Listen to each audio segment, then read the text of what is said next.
Let's head down to Orlando, where UCF is going to be hosting Colorado in the Bounce House, 3:30 p.m. Eastern, and recruits are lined up outside waiting to get in already.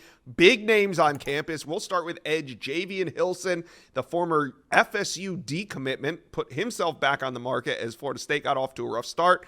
Texas heavily involved, but Steve, you've always mentioned UCF with Javian Hilson, and this week the Cocoa Beach Edge will be in Orlando. Yeah, I like where Texas stands for Javian Hilson. I think UCF is as big a threat as any program out there for the Longhorns. Really good relationship with the staff. UCF's 3-0. I think Gus Malzahn and company have showed some serious recruiting chops at times to win blue chip battles since they've arrived. And there's a ton of excitement around the program.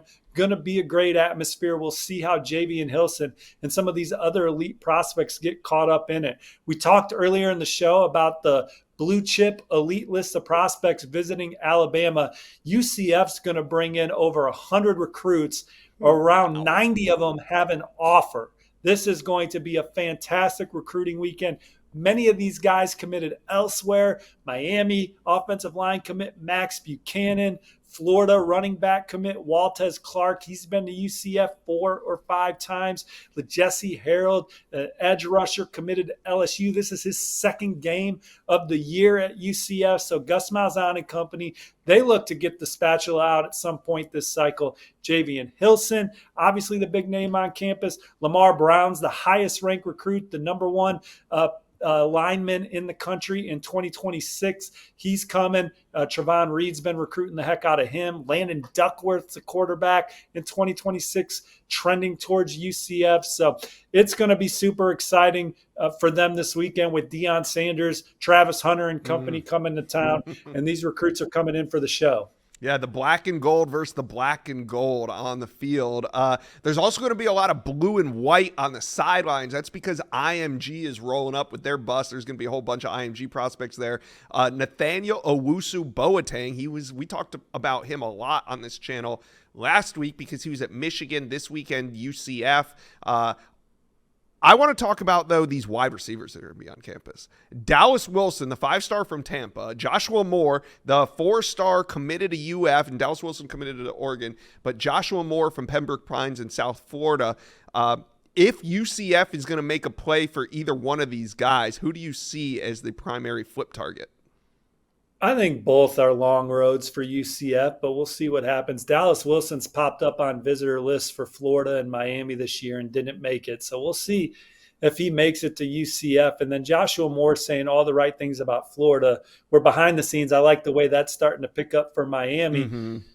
But this just shows you the direction of this UCF program. They're playing Power 4 football.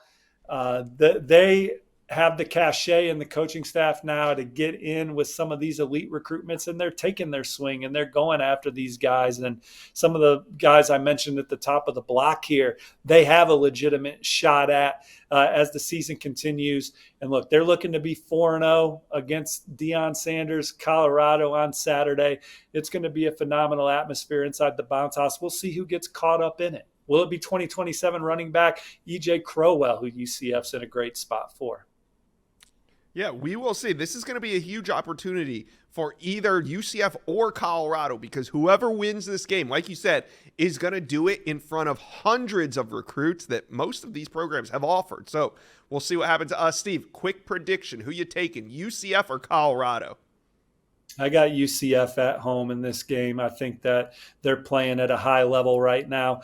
But Colorado, if this game is close, Colorado has shown under Deion Sanders and company they can win those close games late. So UCF, I think they look to jump on them, grab the momentum, and maintain it through 4 quarters. All right, I'm taking Colorado. I think the best player in college football, Travis Hunter, goes in there, does what he does, and they come out with a dub. I agree with that. All right, UCF Travis fans, Hunter, tap in, Heisman. talk to us. Who is your top flip target? Are you guys excited for this game? If you're a Colorado fan or a UCF fan, what's your prediction? Let us know.